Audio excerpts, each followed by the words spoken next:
सोलापुरात कार्यरत असणाऱ्या अधिकारी कर्मचाऱ्यांना पोलीस महासंचालक सन्मान चिन्ह।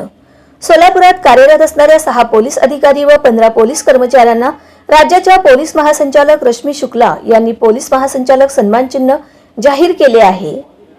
शहर पोलीस दलातील सहाय्यक पोलीस आयुक्त राजन माने, पोलीस निरीक्षक शिवाजी राऊत, पोलीस प्रशिक्षण केंद्रातील पोलीस निरीक्षक दत्तात्रय कोळेकर, राखीव पोलीस निरीक्षक दीपक लोणकर, फौजदार प्रकाश किणगी, अल्फा शेख या पोलीस अधिकाऱ्यांचा त्यामध्ये समावेश आहे।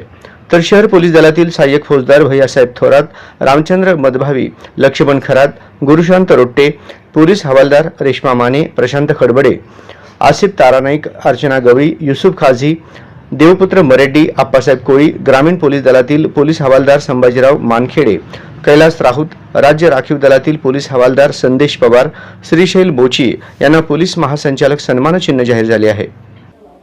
पोलीस दलात विविध प्रकारच्या प्रवर्गामध्ये केलेल्या उत्तम कामगिरीबद्दल आणि उल्लेखनीय व प्रशंसनीय सेवेबद्दल पोलीस महासंचालक सन्मान चिन्ह जाहीर करण्यात आले आहे। राज्यातील 800 पोलीस अधिकारी व कर्मचाऱ्यांना हे पोलीस महासंचालक सन्मान चिन्ह प्रदान करण्यात येणार आहे। या सन्मानाबद्दल पोलीस अधिकारी कर्मचाऱ्यांचे वरिष्ठ पोलीस अधिकाऱ्यांकडून अभिनंदन करण्यात येत आहे।